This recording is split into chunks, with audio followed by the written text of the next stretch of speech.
Hey, and welcome to another Wellness Pearl. Today we're talking about pay over time plans. And if you've got a new cell phone recently, tried to buy a laptop or tried to buy any kind of tech equipment, you've probably seen signs for, pay over 24 months or pay over 12 months. And we're here to give you a couple of different insights as you go into those purchases so you make the right call for you.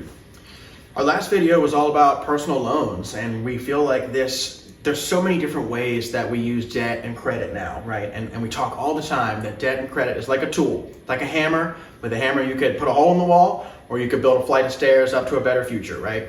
So these pay-as-you-go or point-of-sale loans are another great example of this. But as is the case with personal loans, it's really important to understand how they work, how they fit into your budget, and how they fit into your lifestyle, and how money plays into that. There's a couple things you need to know. When you go into these, they often will tell you an interest rate. Sometimes it's 0%, sometimes it's not. And as you know, interest is going to be a function of how expensive the item is. If you're buying a $100, $200 item, a couple points of interest aren't going to make a big deal. But if you're buying a $2,400, $3,000, $5,000 item or a car, interest is going to play a big swing in the total cost of the item. So one, you got to know your interest.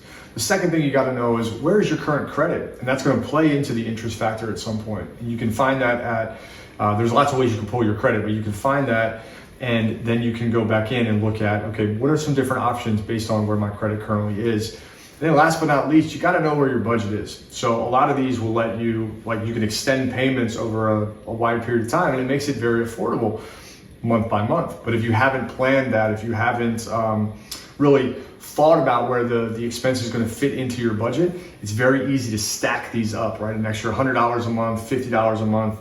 All of a sudden you have access to all this new equipment, and those numbers stack up very quickly. $400 or $500 a month changes your whole budget.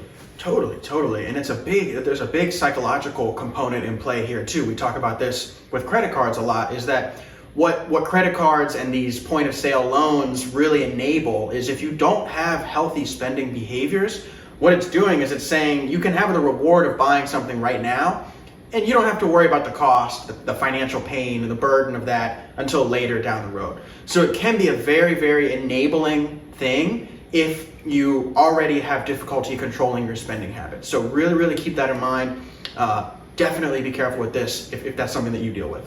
Another big piece of this is, how do you feel about debt? Right? How do you feel about leveraging credit? And not everyone has access to credit the same way. So one, you've got to know, do you have access to it? And two, how do you feel about it? Some of these pay over time plans are great for, if you don't have cash or there's an emergency or you need a new laptop, but you don't have, $1,200 saved up or $600 saved up.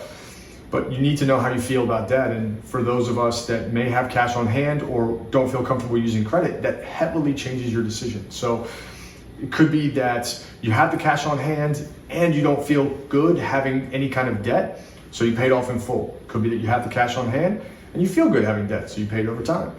Could be any combination of those, but that is really worth taking the time to reflect on before you make some of these purchases rather than going impulsively into it. On the flip side, that's a great point. On the flip side, if you say you're going to buy, $10,000 home improvement on your house, you want to redo your kitchen, right? You could, and you have that $10,000, rather than spending that $10,000, you could finance it. And then now all of a sudden you have that $10,000 that you can leverage to earn money in other ways. So whether that's investing in the stock market, whether that's saving up for another kind of investment, a real estate property, something like that, right? When you have cash on hand, it gives you way more purchasing power in terms of your ability to use that money to grow further wealth for yourself. Yeah. Okay, so again, the trade-off is, all right, well, you're taking on more debt. More leverage means more debt and more risk, right? But if you feel comfortable, if you feel confident in your ability to manage that, and your budget can sustain the monthly payments that incurring this debt takes on, again, this can be a really good opportunity to leverage that money to make even more money for yourself through investing. It also gives us stability, right? Having cash allows us to maintain some sense of stability. The last thing I'll say is that there's always a trade-off. If you're going pay over time, you're obviously going to pay that note down over smaller payments, but over a longer period of time. And as long as you are mindful of that, you understand what the cost is, the borrowing rate, you understand that you're committed to that for as long as that item is yours, you're making that payment for 24 months, 22 months, however long it may be. then we can understand how that influences our budget and our future spending choices. One of the tricks that ends up happening as companies do this is you spend your $1,200, you pay it over time, but then you take that initial $1,200 that you had for the item and you go spend it somewhere else, and all of a sudden now you've double spent because you haven't done the math and really calculated for the pay over time. I just bought a laptop, and 0% interest allows me to pay it over time, so it's $100 a month over a year, which is great. I don't have to lay out the cash. The danger is it's very easy to go spend that $1,200, and certainly as a spender, I'm very likely to mismanage that if I'm not careful. Yeah, I know. I'm about to buy some new recording equipment. I'm a musician and have a studio, and I'm about to spend $2,500 on recording equipment, and I have the option to finance it 0% down for 24 months. It breaks out to about $100 a month for 24 months. And I am legitimately still on the fence because, on the flip side, I could use that $2,500 if I keep it to invest in the stock market and maybe make an extra $1,000 in the next 2 years that way, right?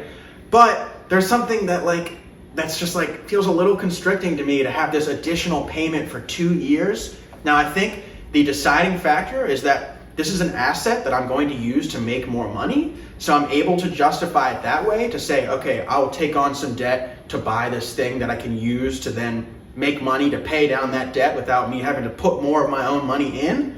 But if that weren't the case, I'm not sure I'd be so comfortable taking on debt for something that's just for fun.